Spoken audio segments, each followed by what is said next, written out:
ভক্তরা, আপনি কি জানেন যে ভগবান শ্রীকৃষ্ণ এই পৃথিবী থেকে বিদায় নেওয়ার আগে তার প্রিয় বন্ধু উদ্ধবকে জীবনের চূড়ান্ত সত্য ও সারমর্ম বুঝিয়ে দিয়েছিলেন? সেই শিক্ষা এবং তার অসংখ্য লীলা ও গোপন রহস্য আজও ছড়িয়ে আছে ভাগবত পুরাণ, গর্গ সংহিতা এবং অসংখ্য লোককথার পাতায় পাতায়। এগুলো কেবল গল্প নয়, এগুলো সেই গভীর রত্নভাণ্ডার যেখানে আজকের মানুষও খুঁজে পেতে পারে জীবনের সত্য দর্শন। আজ আমরা সেই ছড়িয়ে থাকা মুক্তগুলোকে এক মালায় গেঁথে আপনাদের জন্য এনেছি ২১টি গোপন কাহিনী, যা আপনার হৃদয়কে স্পর্শ করবে এবং হয়তো আপনার জীবনের দৃষ্টিভঙ্গি বদলে দেবে।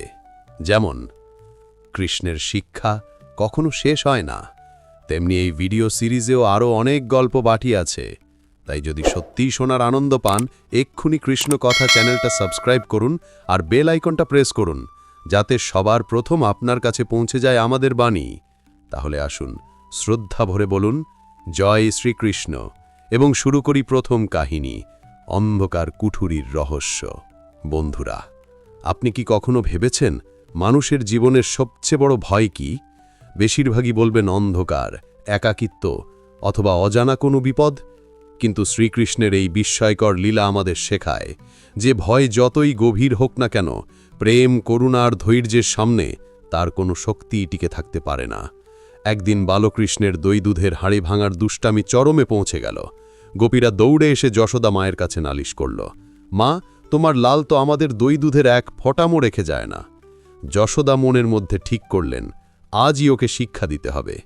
তিনি কানকে ধরে নিয়ে গিয়ে বাড়ির এক পুরনো অন্ধকার কুঠুরিতে বন্ধ করে দিলেন। সেই কুঠুরি এতটাই অন্ধকার ছিল যে একটিও আলোর রেখা সেখানে প্রবেশ করত না। যশোদার মনে হল কিছুক্ষণ অন্ধকারে থাকলেই ভয়ও ঠিক হয়ে যাবে, কিন্তু তিনি জানতেন না সেই কুঠুরিতে বহুদিন ধরে এক বিষধর ক্রুদ্ধ সাপ বাস করছিল। কৃষ্ণের নড়াচড়া শব্দ পেয়ে সাপ ফুঁসতে শুরু করল। তার চোখে ক্রোধ আর মুখে বিষ।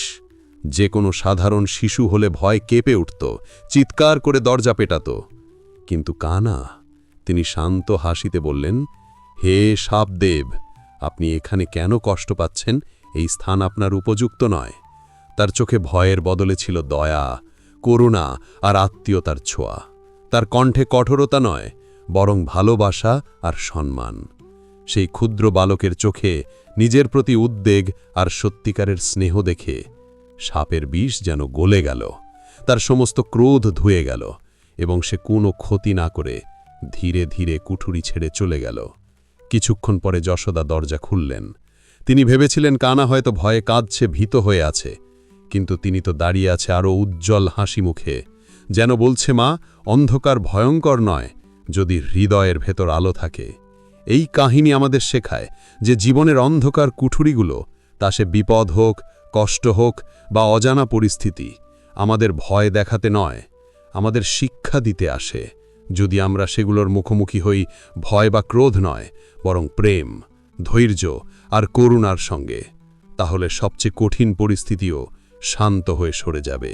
এবার আসি দ্বিতীয় কাহিনীতে, ময়ূর পঙ্খের রহস্যে। কখনো ভেবেছেন কেন কৃষ্ণের মুকুটে ময়ূরের পালক শোভা পায়? এটি কেবল অলঙ্কার নয়, এর মধ্যে লুকিয়ে আছে গভীর আধ্যাত্মিক সংকেত। প্রাচীন বিশ্বাসে বলা হয় ময়ূর পবিত্রতার প্রতীক, ব্রহ্মচর্যের নিদর্শন আর তার জীবন নিঃস্বার্থ প্রেম ও পবিত্রতার উদাহরণ। যখন কৃষ্ণ সেই ময়ূর পালক মাথায় ধারণ করলেন, তখন সেটি কেবল সৌন্দর্য নয়, বরং এক ঘোষণা। প্রেম ও পবিত্রতার স্থান সর্বদা বুদ্ধি ও যুক্তির ঊর্ধ্বে, কারণ সত্যিকারের প্রেম মানুষকে সাধারণ থেকে অসাধারণ করে তোলে। কিন্তু এই পালকের সঙ্গে আরও একটি মধুর কাহিনী জড়িয়ে আছে, রাধার প্রেমের সঙ্গে। বলা হয় একদিন বৃন্দাবনের সবুজ প্রান্তরে কৃষ্ণ তার বাঁশি বাজাতে শুরু করলেন। সেই সুরে চারদিক যেন দুলে উঠল। রাধা সুরের মাধুর্যে নৃত্য করতে শুরু করল। গোপীরাও আনন্দে ভেসে গেল। সেই সঙ্গীতের মোহে বৃক্ষ, লতা, পশু পাখি সবকিছুই মেতে উঠল। আশেপাশের ময়ূররাও রঙিন পাখা মেলে নাচতে লাগল। দৃশ্যটি ছিল এতই বিস্ময়কর যে মনে হলো প্রকৃতি নিজেই প্রেমোৎসবে নেতে উঠেছে। তখন ময়ূররাজ সেই মিলন ও সঙ্গীতের ঐশ্বর্য দেখে অভিভূত হয়ে গেল। শ্রদ্ধা ও ভক্তিতে সে নিজের সবচেয়ে সুন্দর পাখাটি ভেঙে কৃষ্ণের চরণে অর্পণ করল। এটি কোনো সাধারণ উপহার ছিল না, এটি ছিল তার ভালোবাসা, সমর্পণ ও শ্রদ্ধার প্রতীক। কৃষ্ণ সেই পাখাটি তুলে নিয়ে হাসি মুখে নিজের মুকুটে বসালেন। তখন থেকে সেই ময়ূর পালক শুধু একটি পালক নয়, হয়ে উঠল রাধার প্রেমের অমল স্মারক।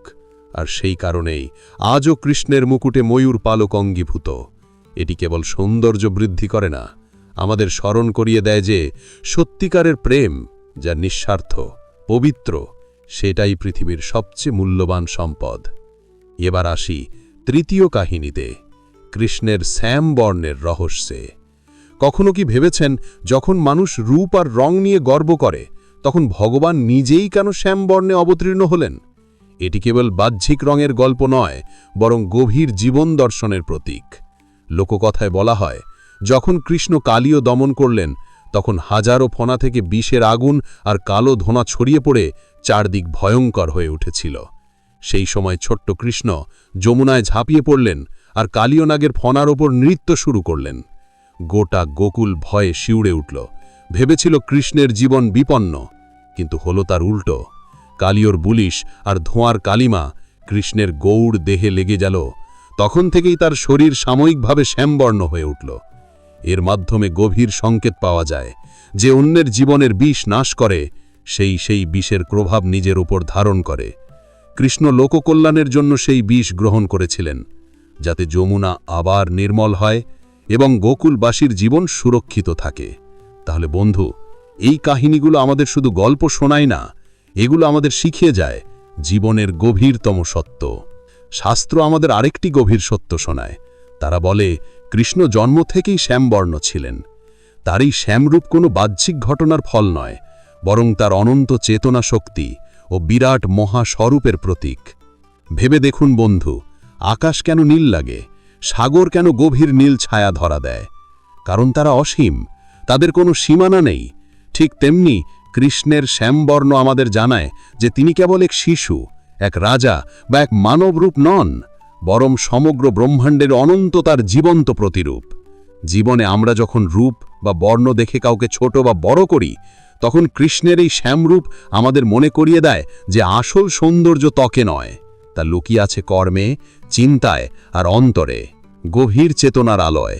এবার আসি আরেকটি কাহিনীতে, যা রাধা ও কৃষ্ণের অমর প্রেমের কোমলতম অধ্যায়, অধুরা চিঠির রহস্য।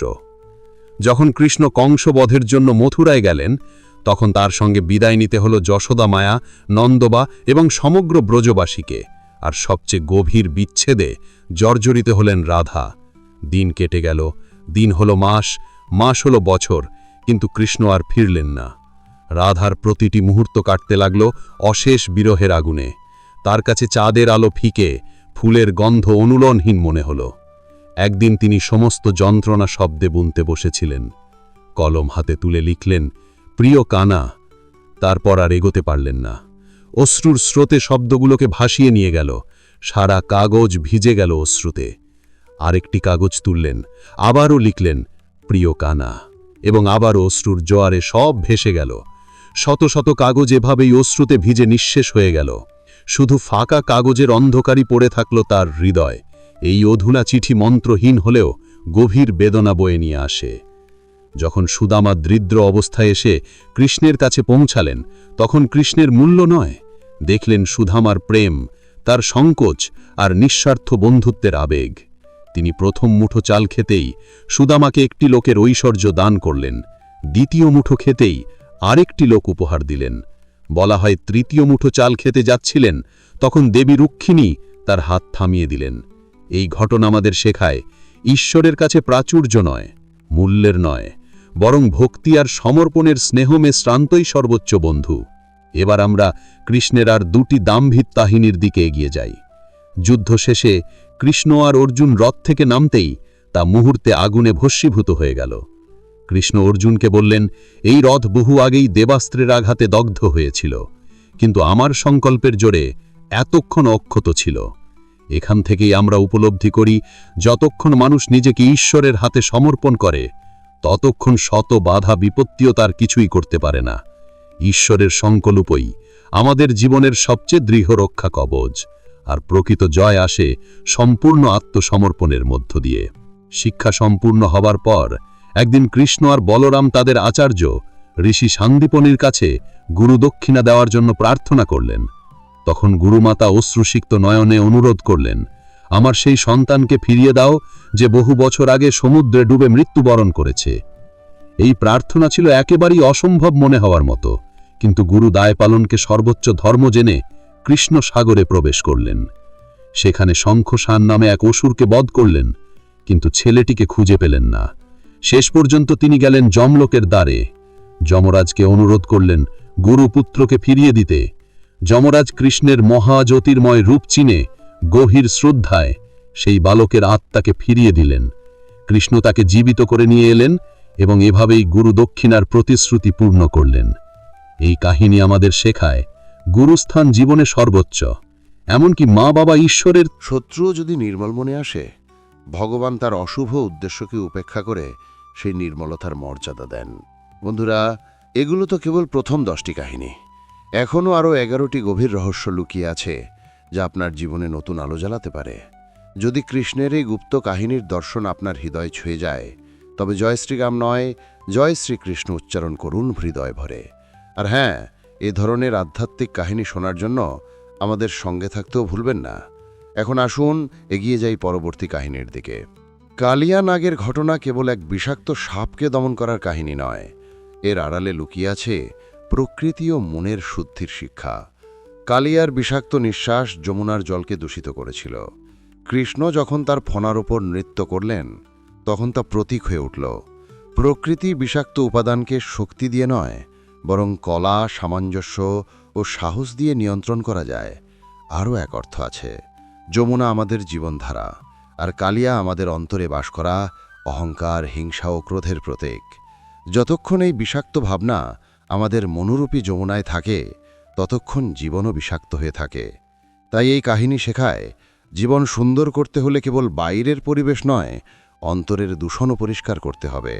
অহংকার আর নেতিবাচকতার জয়ই প্রকৃত জয়। এবার আসি দ্রৌপদীর থালির কাহিনীতে। বনবাসকালে একদিন দুর্বাসা ঋষির সহস্র শিষ্য নিয়ে পাণ্ডবদের আশ্রমে উপস্থিত হলেন ভোজনের জন্য। দ্রৌপদীর হাতে ছিল সূর্যদেবের প্রদত্ত অক্ষয় পাত্র, যেখান থেকে অসংখ্য অতিথিকে আহার করানো যেত। তবে শর্ত ছিল, দ্রৌপদী নিজে ভোজন সেরে নিলে সেদিন সেই পাত্র শূন্য হয়ে যেত।